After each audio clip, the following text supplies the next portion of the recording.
Well, thank you very much. It is wonderful to be here today, and I was told that I had about 3 hours, so get comfortable in that sense. So I'm delighted to be here. Thank you, Leonardo, for your kind introduction and welcome. Ladies and gentlemen, it is an honor and a privilege to speak in front of you this afternoon. But I want to start by stating that oftentimes individuals ask me what the job of being superintendent is like, and I oftentimes speak about it from the extremes. My day can be punctuated with extreme highs and extreme lows. And today is one of those examples of a day where my day starts as early as 4 o'clock, and one of those extreme lows this morning where we have received news of the passing of one of our teachers that we provided a moment of silence for this morning. And we are very troubled by this tragedy, and we're providing the support necessary for the school. That's at a real extreme low, and we do honor her memory for the support of which she's provided to our young people. But also throughout the morning, having to adjust my emotional standards today to be in front of all of you, another extreme high on the other end of the continuum, to speak about our jewel, the Howard County Public School System, to the movers and shakers of our county, our great county, our business leaders. And again, I thank Leonardo for your welcome to the chamber, for your welcome to the board, because I have felt an incredible sense of welcome since I entered the organization and entered Howard County again on May 4th. My life has changed dramatically. I don't remember sleeping too much since then. It's been a very fast pace, and I have a lot to cover in a very short period of time today. But first and foremost, I want you to acknowledge that our school system is a true jewel. It is a true jewel for many, many reasons, and I'm going to get into that with a laser-like precision today and get into the details of why we all have a vested interest in the significance of providing that ongoing support. So I do have lots to cover today, and I'm thrilled to be here. I want to start by acknowledging that we have, as stated about our teachers, so many tremendous teachers within our school system. We have 5,700 teachers who work for our children every day. And we are honored to have our Teacher of the Year here with us today, Maddie Hallback. Maddie, if you would please stand, if you would. While she is standing, Dr. Hallback is a teacher at the Academy of Finance Career Academy at the Applications and Research Laboratory, better known as ARL. She was announced last week as one of 7 finalists for the Maryland State Teacher of the Year, and the state winner will be announced in October. She was also a finalist for the Washington Post Teacher of the Year, and she is a bundle of energy, and we look forward to being with her in Baltimore, and as Oprah says, we hope you get a car in that sense. Ladies and gentlemen, it is truly a new day. It is a new day in the Howard County Public School System, and our hashtag, as you can see, hashtag New Day, Howard County Public School System. We have asked that all of our parents, all of our teachers, all of our community members on that first day of school, that they use that hashtag to communicate with us, to take pictures of their beautiful young people and send them to us. And my Twitter account is blown up. It's MJM Super, and everybody wants to talk to the superintendent via Twitter. And we are having such dialogue. What a wonderful way to have two-way dialogue. Leonardo communicates with me on a very regular basis by virtue of what's happening within our county, and that whole world of Twitter is activated. And so I've said, if you want to know where that first announcement's going to be for that first snow day, tune into Twitter. But I also will say there will be no snow days in Howard County this year, regardless of what's happening as we move forward. Ladies and gentlemen, let me quickly move through some things. As you know, Money Magazine ranked Columbia as the best place to live in America and cited the county's outstanding schools among the leading factors. As business leaders, as I speak to all of you, you are well aware the public school quality is a primary driver of economic prosperity. You get questions all the time. What is the state of the county school system? And individuals are able to utilize that and leverage that to attract individuals to our county. We recognize that our economist, Anaban Basu, has noted that our school system has a direct positive impact on local economy, totaling approximately 8% of county output. Listen to these statistics and understand as we talk about our school system, it is a business. It is a business that we have to operate with a high level of fiduciary responsibility to ensure that our taxpayer dollars are being spent in the appropriate way. Our overall operating budget is $820 million. We are the largest employer of any place in Howard County. We support nearly 13,000 jobs, full-time and part-time. It drives $1.85 billion in annual local business sales. And listen to these statistics. We have over 7 million square footage of space across 83 buildings. It gets better. Now think about this. Our school buses drive more than 30,000 miles per day. How long does it take you to get from the East Coast to the West Coast? How many trips have we made from the East Coast to California every day? 30,000 miles each day. We receive the largest proportion of county dollars, and we are entrusted to ensure that 56,000 young people receive a highest quality education and nurturing in an inclusive environment.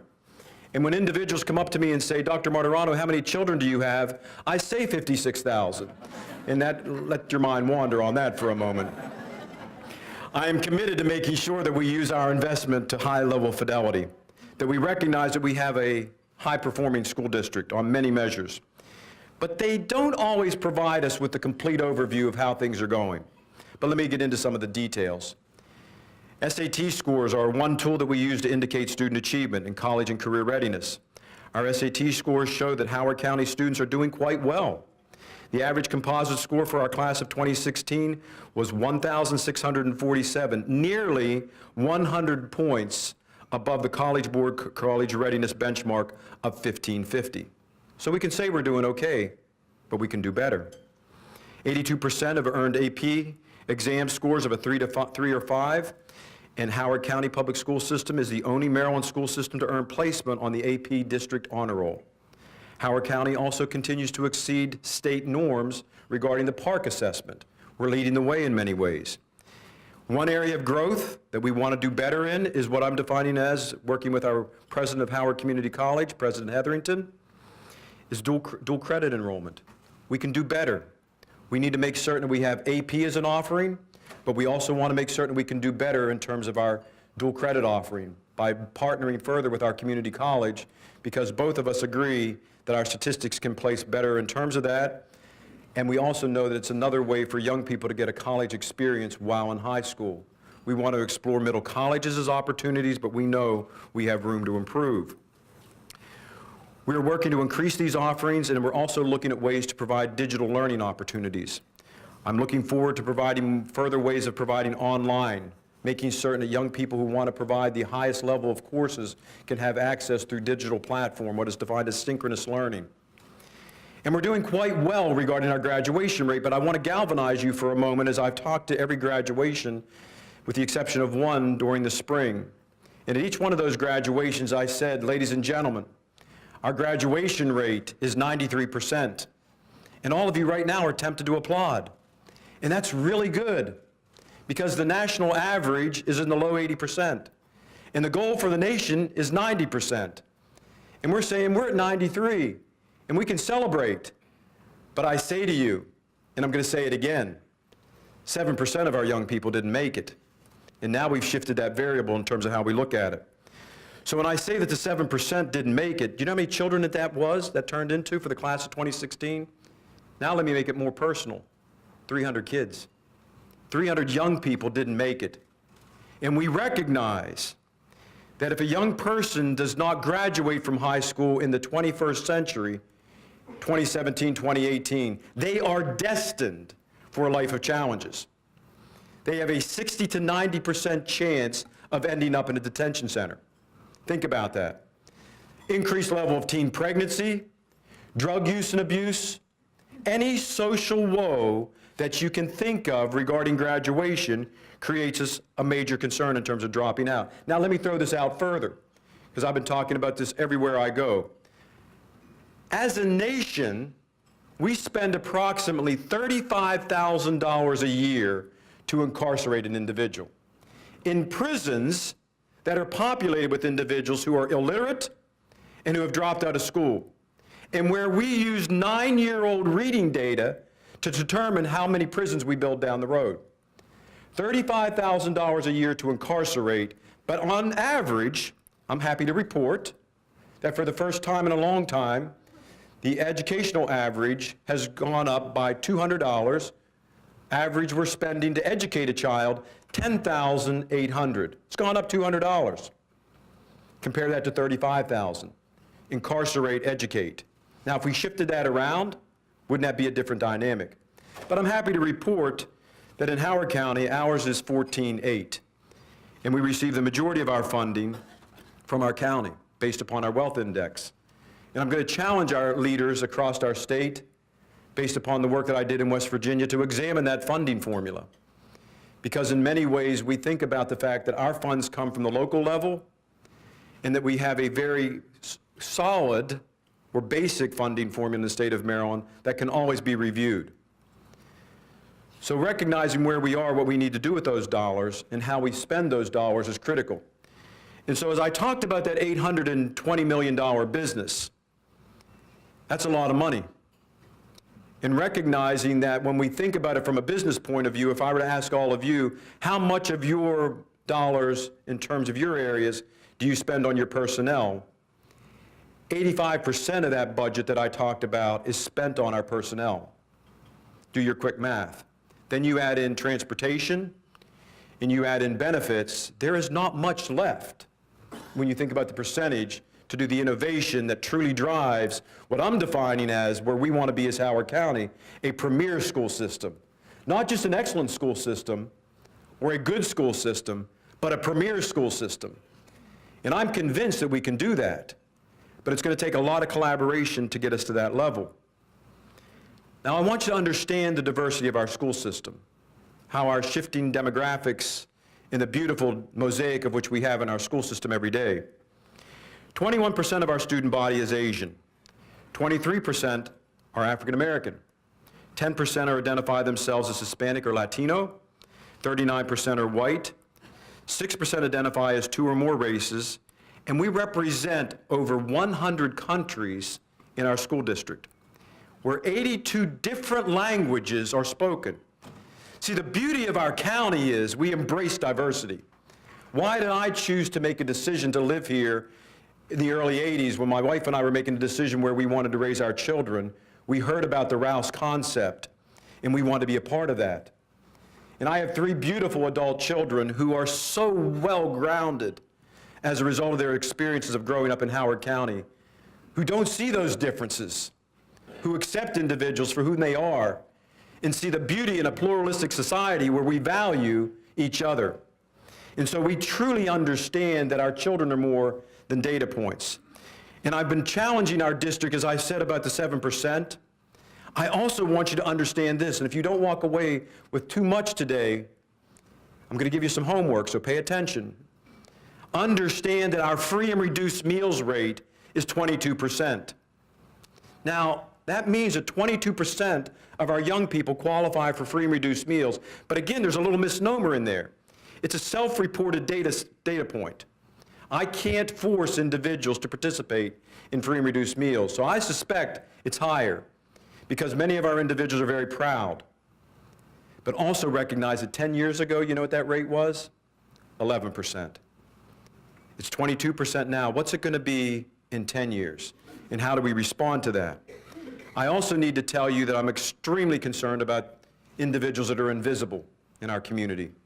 That as we walk amongst ourselves, do we always see the children who are defined as the lost, the leftover, the least, and the forgotten? And how do we respond in a county where do you realize that we have over 600 students that are identified as homeless? And there's within our community, and children who go hungry every day. How do we respond as an affluent county? And my call to action is in terms of equity. Equal is not equity. How do we break that gap and bridge that gap in terms of opportunities to respond to all children? And so you see a slide up there right now that talks about, if you go to the next one, that I firmly believe that a high-quality education should not be determined by a child's zip code or the family structure of which they're born into. It's not their fault. It's not our children's fault. I care deeply about each one of our children. and the significance of making certain that programs are delivered in a way where each child is valued. Many of you know that I have deep roots in Howard County, as I've lived here for 19 years. My oldest daughter graduated from Atholton High, and my children attended Clemens Crossing and Limekiln and Clarksville. To have the honor to come back to a county where I made the decision to give up this wonderful job in West Virginia and to have this opportunity to lead our school system is like none other. See, for me, it's personal.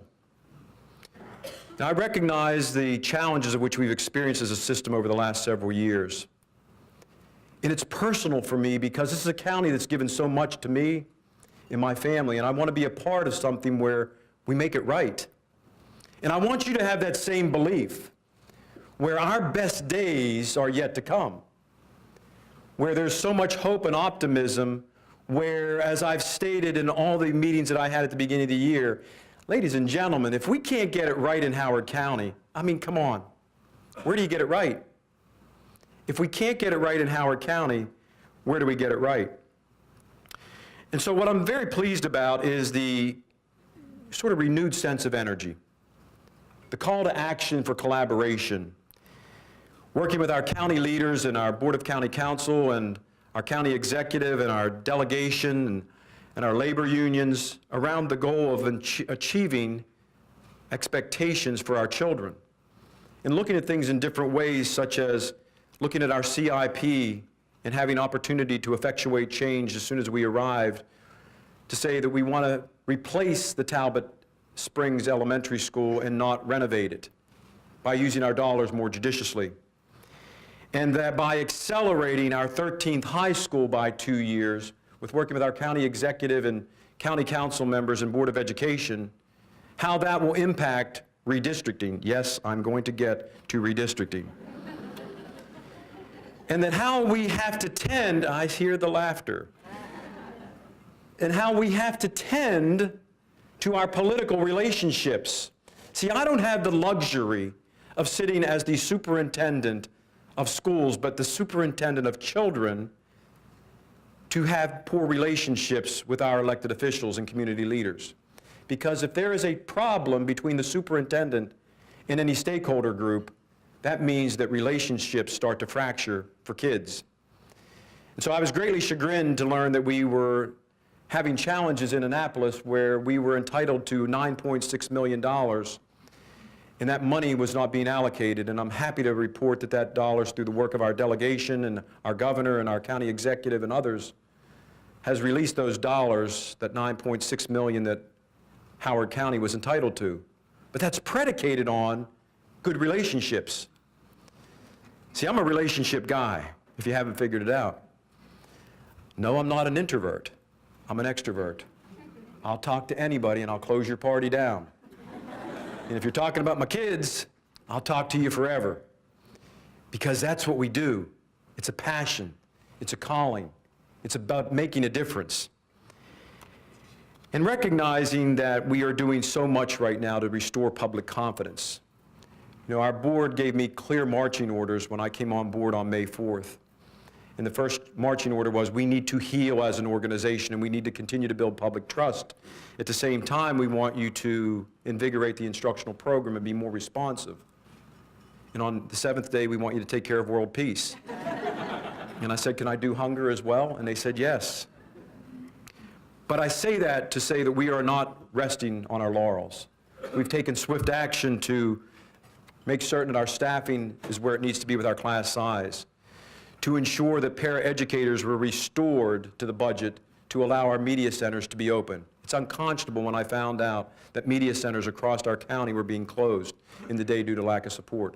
I can report out to tell you that all of them are open this year and functioning to the fullest level. And there are places of hope, places of hope. And we have vision where we want that to be extended, where we want that place to be a safe haven for children who are feeling bullied, where they can go to that media center and have a place where they have a solace, and a place where they can find a respite. As you know, I've restructured our central office, and you as business individuals know that you have to have the best individuals on the bus. The Jim Collins Good to Great basically says, get the right people on the bus in the right seats and get the wrong people off the bus.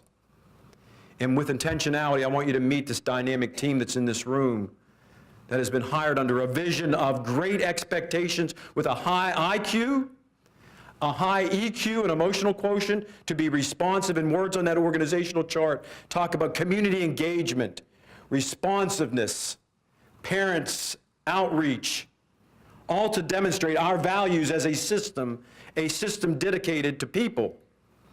And understanding we want more responsiveness to break down the barriers of problems. And so I've instituted what we're defining as our schools arranged in clusters, where 3 community superintendents will now be in charge of clusters of students from birth through 12 to advocate on behalf of children, to provide better supports and break down those walls. I'm extremely focused on making certain we have a diverse staff and putting focus regarding the fact that we want our schools and our classrooms to reflect the student body. Because I talked to you about the beauty of the mosaic of our student body. And young people need to see individuals like themselves. And so I'm happy to report that this year, 19% of this year's new teachers are African American. Last year it was 11.3. And we're moving up in the right levels. And we will continue to expand our efforts. And overall, the diversity of our teaching workforce has gone up from 27% to 32%. What gets measured gets done, right? You get that as business leaders. You understand the need for analytics and metrics. What gets measured gets done, and with intentionality, you set a goal and you just don't make it an event. You keep at it and you keep at it until you get to that goal down the road, and recognizing that it's the journey. But I am here to tell you that we're not perfect, and I'm greatly chagrined and have great consternation around the several topics. I want you to understand, because that budget that I talked about that represents taxpayer dollars, we have to hold in the highest regard in terms of how we spend dollars, with a high level of fiduciary responsibility and oversight. I have initiated a forensic audit for our school system budget. And I want you to acknowledge the concern that that has, because as your interim superintendent, I want you to acknowledge that we have to have a clean bill of health as we move forward. Every dollar has to be allocated, every dollar has to be accounted for, and the governing body that I report to, and I recognize governance, I report to the Board of Education. They provide the oversight as elected officials, and they are entitled to every detailed information regarding those dollars in that budget. And I expect that oversight to continue as we build our relationship, because they are accountable to you as taxpayers. And I want you to understand that I take that part extremely serious. In fact, there's not too many things that I don't take serious when it comes to the business of children. And I'm greatly concerned also about the fact that I've inherited a financial status right now where we have a $20 million health care deficit. And I have to express that and expose it, because we have to work to solve that together. And how did it get that way? Where were we? Where are we? And how will we move forward? Because until we can get that under control, it throttles me back in terms of innovation and things that we want to provide for enhancements for our employees. Our financial house needs to be in order. And I pledge to you today that I'm going to do everything that I can to bring that into order the way that the Board of Education expects, the way that you as business leaders expect, and as we move forward. I've also been greatly concerned about transparency. That's a word that everybody uses. What's that mean? I'm transparent. These glasses are transparent. They're dollar store specials. Somebody asked me where I got my designer glasses. They're $2. Hope they don't fall off right now. But I joke to make a point. Transparency is essential in terms of government. I always talk about open the doors, let in the fresh air. It's the best way to disinfect an organization. And so for the first time in our history, in one of the only school systems in the state of Maryland, I have placed an online portal for when we have information requests, we're putting it right online. Individuals who are making the requests can see their requests placed online, and so can the rest of the community. It demonstrates trust. It demonstrates the fact of transparency, because there are really no secrets in the business of which I do when we're doing business for kids. And we need to have that public confidence.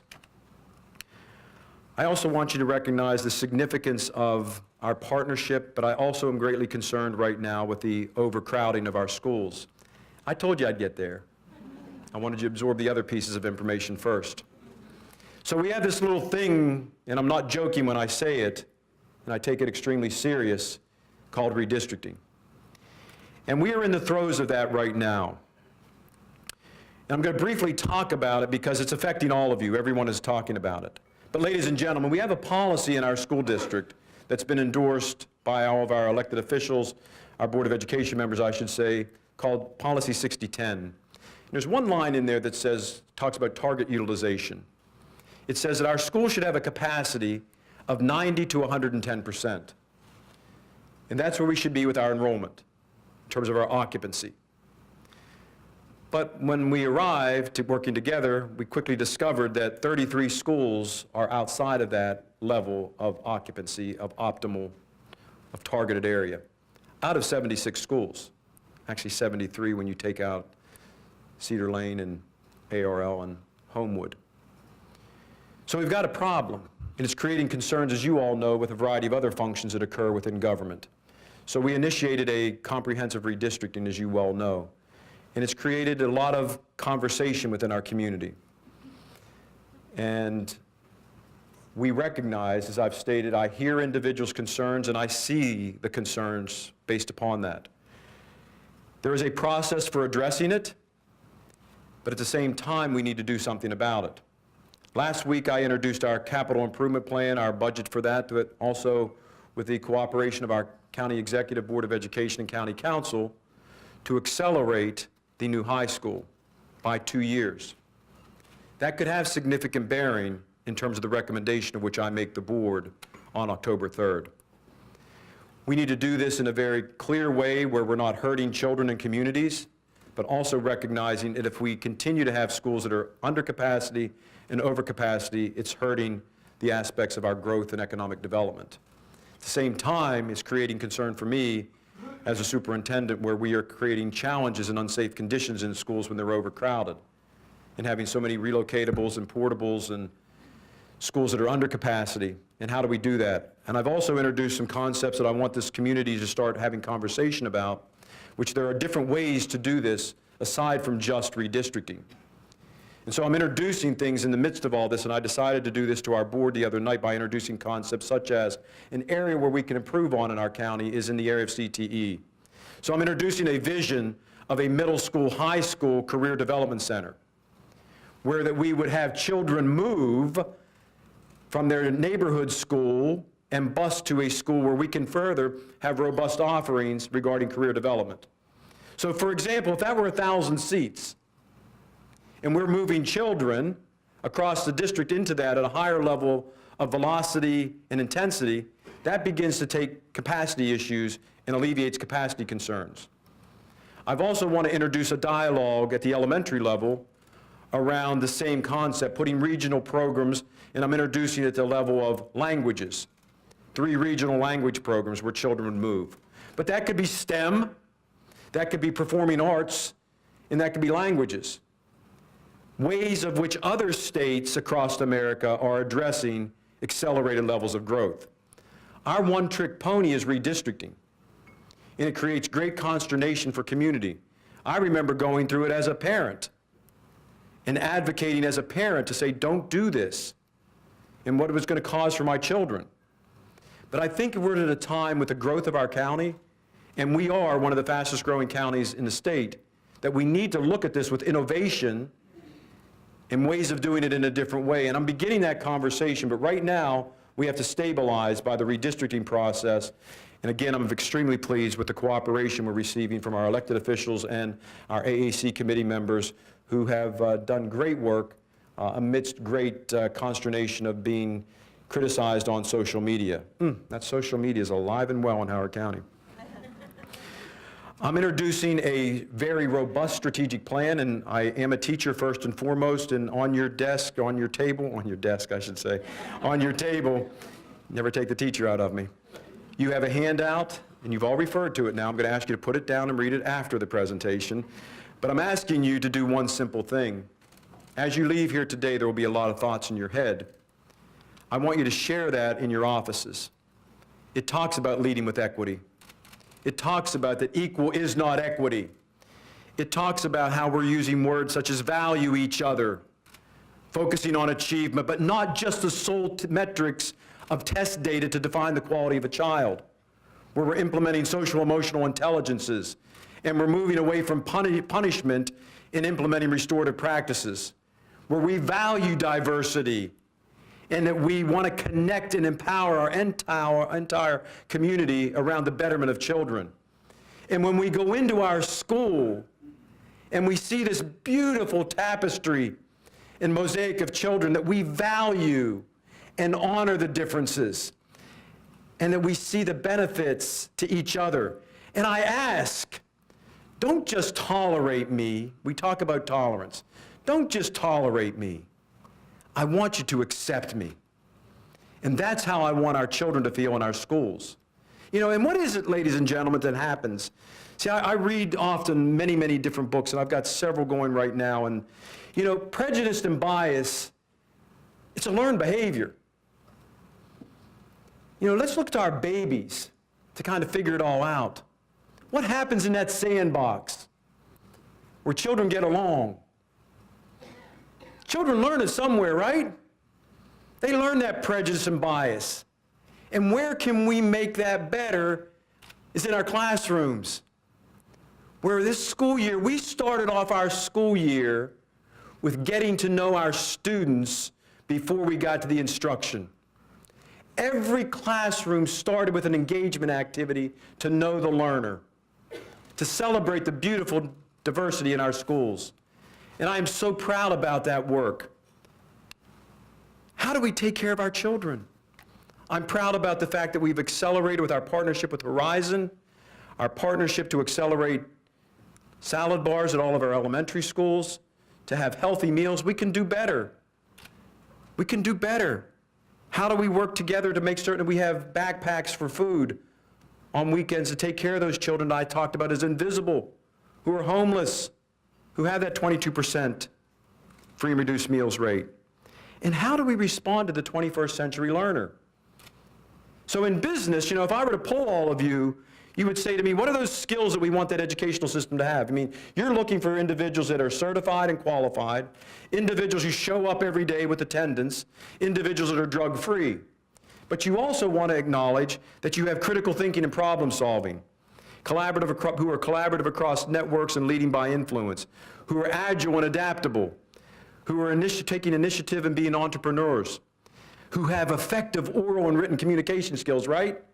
You want individuals who can communicate and who can access and analyze information and never stifle curiosity and imagination.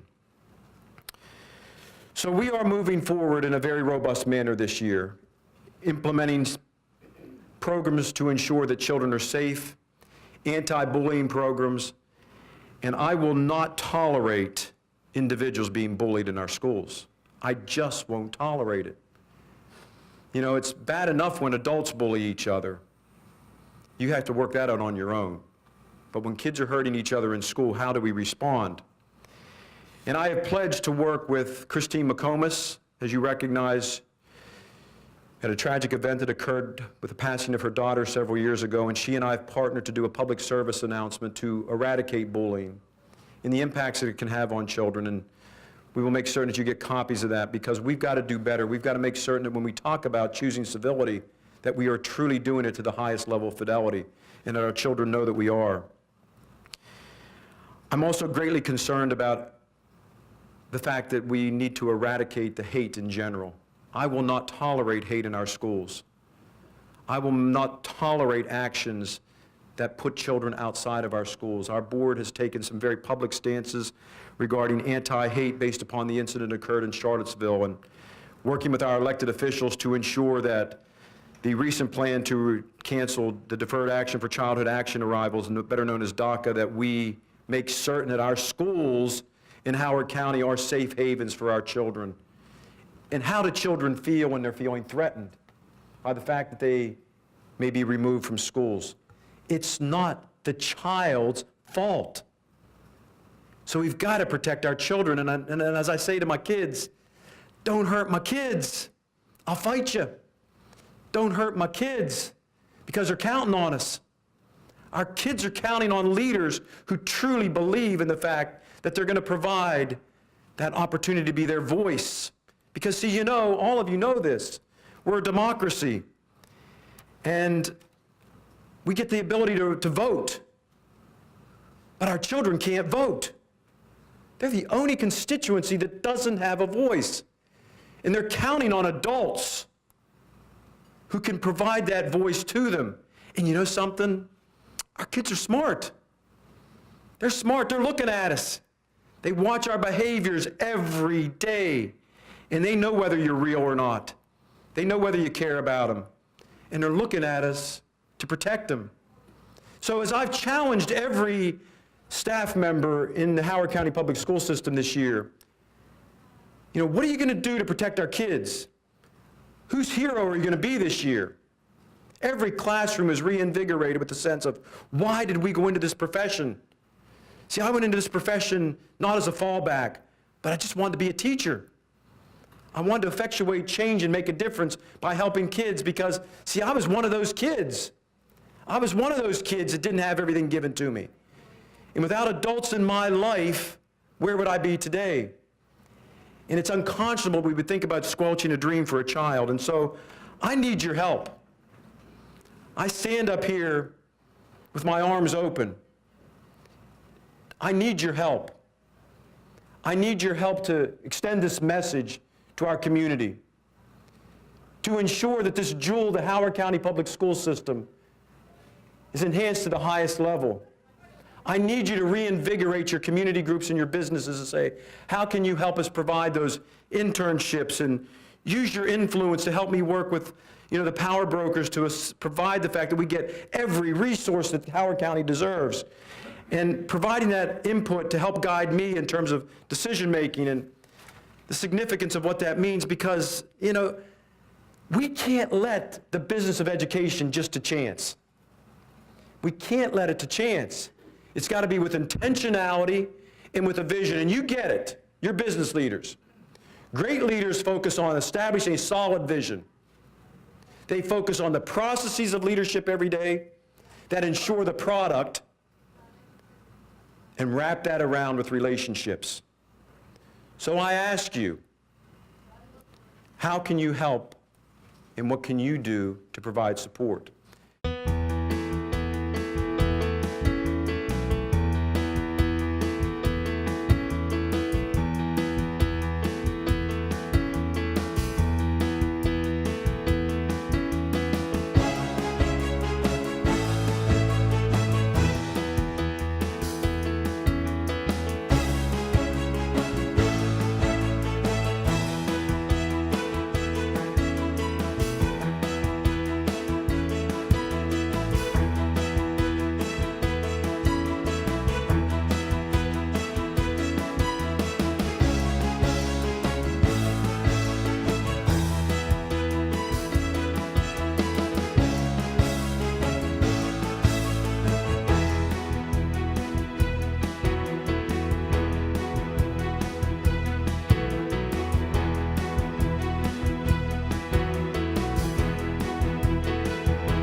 So I ask you, how can you join on, and whose hero will you be this year? Our children are counting on us. The business of education is serious. We can not let another day, month go by without responding with the fierce urgency of now, the urgency of which we need to approach the education for our children in Howard County. We have a wonderful school system, but we can make it even better. I am honored and privileged to serve as the interim superintendent, and I will give you my word that I will do everything that I can in the period of time of which I'm working with our school system to make this the finest school system in America. And I firmly believe that our brightest days are ahead. Ladies and gentlemen, thank you very much for your time and your attention this afternoon. I'm very appreciative and honored. Thank you very much.